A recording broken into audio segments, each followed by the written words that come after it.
Bismillahirrahmanirrahim. Assalamualaikum warahmatullahi wabarakatuh. Selamat pagi anak-anak sekalian. Bagaimana kabarnya hari ini? Semoga semua dalam perlindungan Allah Subhanahu wa taala dan tak kekurangan suatu apapun ya. Nah, hari ini kita akan lanjutkan materi kita, yaitu masih dalam bab pecahan.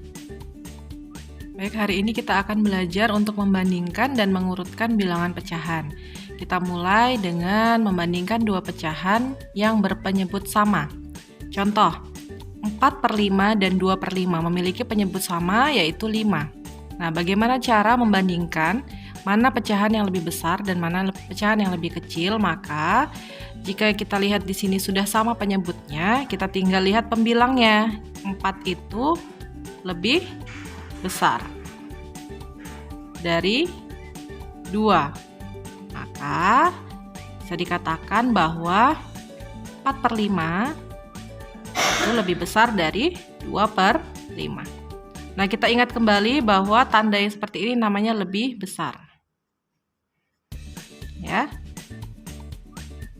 Yang ini sebaliknya adalah lebih kecil. Oke. Begitu juga dengan 3/7 dan 5/7. Karena penyebutnya sudah sama 7, maka kita tinggal membandingkan nilai pembilangnya yang di atas.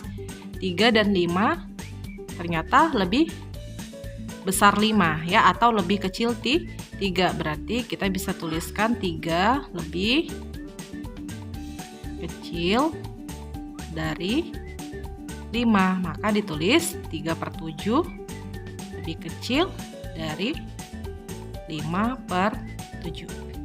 Kemudian kita masuk pada membandingkan dua pecahan jika penyebutnya tidak sama. Ya, contoh 3/4 dan 5/6. Nah, kita lihat penyebutnya, pecahan pertama 4, pecahan yang kedua adalah 6. Maka untuk menentukan mana pecahan yang lebih besar atau pecahan yang lebih kecil, maka kita bisa mengalihkan silangnya. Jadi 3/4 dengan 5/6 itu kita tinggal kalikan 6 dengan 3. Hasilnya adalah 18. Dan 4 dengan 5. Hasilnya adalah 20. Nah, sekarang kita lihat 18 itu lebih apa dari 20? Ternyata 18 itu lebih kecil. Maka tandanya kita pakai yang ini ya. Jadi, dapat disimpulkan 3/4 lebih kecil nilainya dari 5/6.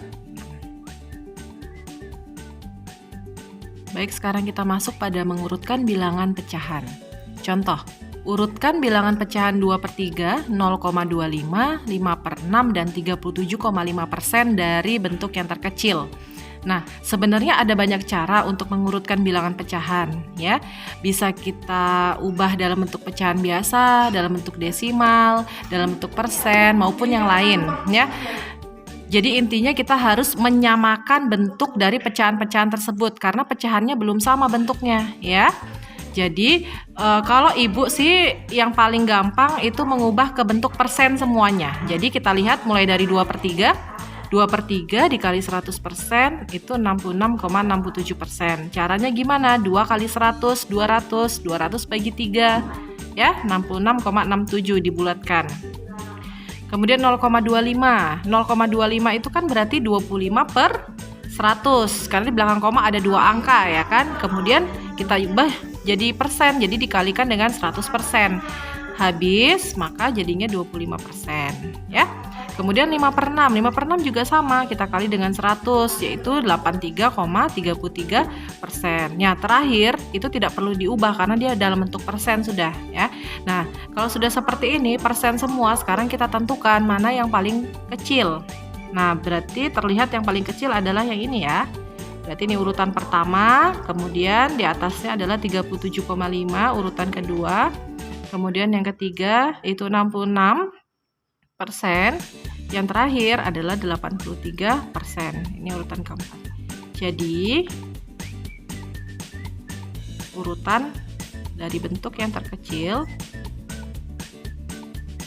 adalah kita ambil bentuk yang awal, berarti 0,25, kemudian 37,5%, kemudian 2/3, dan terakhir adalah 5/6. Oke. Bagaimana, sudah paham dengan penjelasan Ibu tadi? Ya, kalau sudah silakan dikerjakan latihan soal berikut ini ya. Nah, bagi yang sudah punya LKS silakan dibuka halaman 31. Di situ ada latihan 6 ya. Silakan dikerjakan nomor 1 sampai dengan nomor 10. Kemudian nanti silakan difoto hasil kerjanya. Kemudian nanti kirimkan ke link yang Ibu bagikan ya. Mungkin itu saja yang dapat Ibu sampaikan dalam pertemuan hari ini. Nanti kita akan lanjutkan di pertemuan selanjutnya ya. Assalamualaikum warahmatullahi wabarakatuh.